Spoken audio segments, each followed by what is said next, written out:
প্রিয় দর্শক, আজ নতুন বছরের প্রথম দিন 2025 সালের 1 জানুয়ারি। হ্যাপি নিউ ইয়ার, নতুন বছরের শুভেচ্ছা নিন।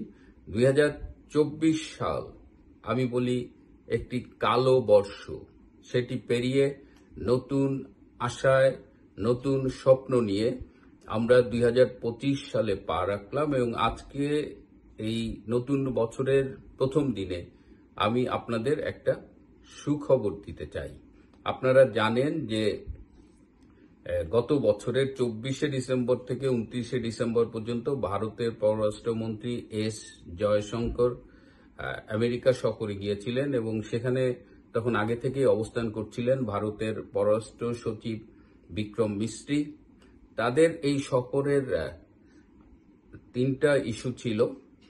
একটা হলো লোকাল, একটা রিজিওনাল এবং একটা গ্লোবাল। লোকাল মানে যে ভারতের সাথে আমেরিকার লোকাল যে বিষয়গুলো আছে, আবার রিজিওনাল মানে হলো যে specially south Asia, Pakistan, Bangladesh এবং ওদিকে আফগানিস্তানও আজকাল অ্যাড হয়েছে, মিয়ানমার।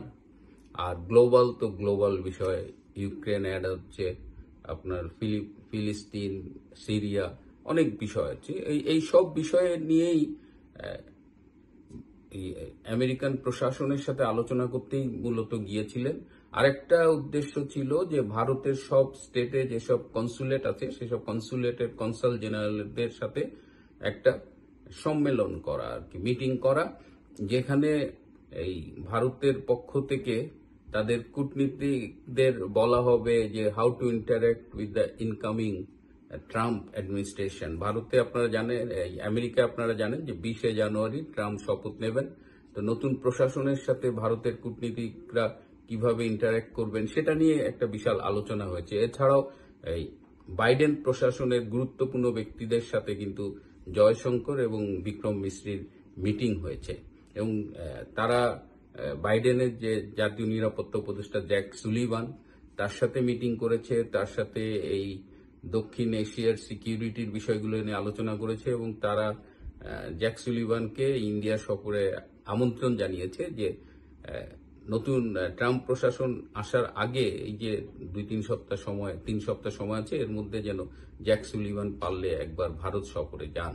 কিন্তু আজকে আপনাদের যে ইম্পর্টেন্ট ইনফরমেশনটা আমি দিতে চাই, তো এই ডিউরিং দিস ট্যুর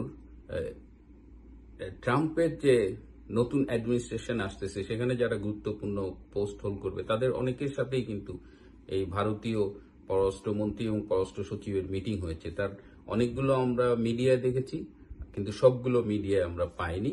কিছু মিটিং হয়েছে যেটা মিডিয়ায় নিউজ হয়নি।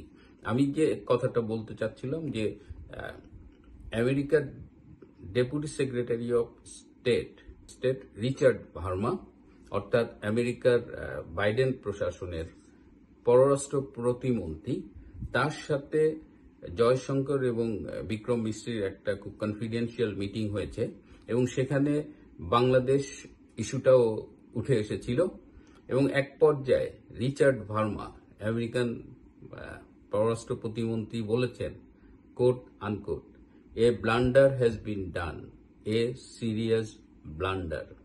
তার মানে আমেরিকা এখন অনুধাবন করতে পারছে যে জুলাই আগস্টে তারা যে পরিবর্তনের জন্য একটা ঘটনা ঘটিয়েছিল সেটা আসলে একটা ব্লান্ডার হয়ে গেছে, একটা ভুল হয়ে গেছে এবং সেটা তারা উপলব্ধি করছে। এবং তখন ভারতীয় প্রতিনিধি দল বিক্রম মিস্ত্রি বলেছিলেন যে যারা ভুলটা করেছে ভুলটা সংশোধনের দায়িত্ব তাদের। এবং তখন রিচার্ড ভার্মা একটা মুচকি হাসি দিয়েছেন, কারণ রিচার্ড ভার্মা, তার হাতে আর সময় নেই।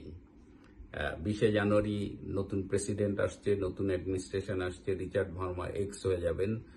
কিন্তু এই যে আমেরিকার উপলব্ধি, এবং আপনারা জানেন যে ট্রাম্প বাংলাদেশের ব্যাপারে তার নির্বাচন প্রচারকালীনই কিন্তু বাংলাদেশের ব্যাপারে আগ্রহ দেখিয়েছিল। সে সংখ্যালঘু, বিশেষ করে হিন্দুদের উপরে ইউনূসের আক্রমণ নিয়ে সে কথা বলেছিল এবং ব্যক্তিগতভাবে ডক্টর ইউনূসের সাথে ট্রাম্পের একটা হিসেব আছে।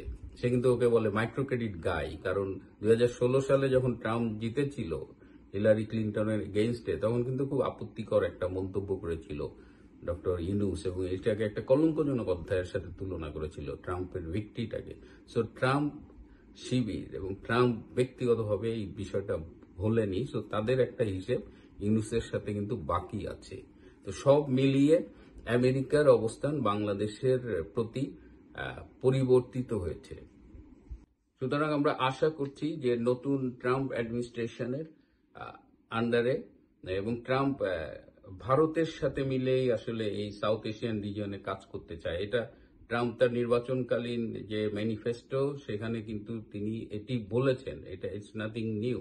হ্যাঁ, সো ভারতকে আস্থায় রেখে সাউথ এশিয়ায় কাজ করতে চায়, যেমন পাকিস্তানে ইমরান খানের পক্ষে কাজ করতে চায়, সেটা আমরা দেখেছিলাম নির্বাচনী প্রচারকালীন ইমরান সমর্থকদের সাথে তিনি বলেছিলেন। এবং বাংলাদেশেও কিন্তু তিনি এই ইউনূসের যে রেজিম চলছে, যে স্বৈরাচারী রেজিম, যে ফ্যাসিস্ট রেজিমটা চলতেছে, এটার বিরুদ্ধে কিন্তু তার মনোভাব, তার প্রশাসনের মনোভাব আমরা লক্ষ্য করেছি, আমরা শুনেছি। এবং এটা নিশ্চিত যে ইউনূস অলরেডি আমেরিকায় লবিস্ট ফার্ম নিয়োগ করেছে এই ট্রাম্প অ্যাডমিনিস্ট্রেশনকে কনভিন্স করার জন্য। কিন্তু এই লবিস্ট ফার্মের পক্ষ থেকে ট্রাম্পের একজন ঘনিষ্ঠ শিল্পপতি, একজন ধনী শিল্পপতির সাথে যোগাযোগ করা হয়েছিল। তো তিনি স্পষ্ট বলে দিয়েছেন যে I am taking a note of it, but I can't promise. কারণ ইউনূসের সাথে ট্রাম্পের একটা ব্যক্তিগত হিসেব আছে, এবং বাংলাদেশে ইউনূসের অধীনে যে পরিবর্তনগুলো হয়েছে সেটা গণতন্ত্র, মানবাধিকার এবং আমেরিকার বৃহত্তর ইন্টারেস্টের সাথে কন্ট্রাডিক্ট করে। সুতরাং আমাকে বলেছ, আমি হয়তো এটা নিয়ে আলাপ করব, কিন্তু আমি তোমাদের রিঅ্যাসিওর করতে পারবো না, অ্যাসিওর করতে পারবো না। সো এই যে রাষ্ট্রের কোটি কোটি ডলার খরচ করে আমেরিকায় এই অবৈধ ইউনূস একটা লবিস্ট ফার্ম নিয়োগ করেছে, এবং সেটা অলরেডি ফেইল করেছে সেই লবিস্ট ফার্মের। কারণ লবিস্ট ফার্ম দিয়ে যদি সব কিছু হতো তাহলে তো পৃথিবীতে আর কিছু লাগতো না, সবাই এই লবিস্ট ফার্ম দিয়েই সব উদ্দেশ্য সাধন করে ফেলতো আর কি। সো প্রিয় দর্শক, যারা ইউনূসের অত্যাচারে অতিষ্ঠ, যারা বাংলাদেশের এই পাকিস্তানিকরণের বিরুদ্ধে ক্ষোভে ফুঁসছেন, যারা জামাত রাজাকার সমন্বয়কদের আস্ফালনে দাঁতে কামড় দিয়ে বসে আছেন, তাদের জন্য এটা একটা খুব ভালো সংবাদ। 2025 আপনাদের বছর হবে। 2024-এর যত ক্ষত আছে সব মুছে গিয়ে 2025-এ বাংলাদেশ নতুন করে পথ চলা শুরু করবে। 71-এর চেতনায়, মুক্তিযুদ্ধের চেতনায় সেই বাংলাদেশ হবে আপনারা যে বাংলাদেশের স্বপ্নটা দেখতেন। প্রিয় দর্শক, আজ এ পর্যন্তই। ভালো থাকবেন, সুস্থ থাকবেন। নতুন বছর আপনাদের জন্য উন্নতি ও সমৃদ্ধি বয়ে আনুক এই কামনা করছি। সবাইকে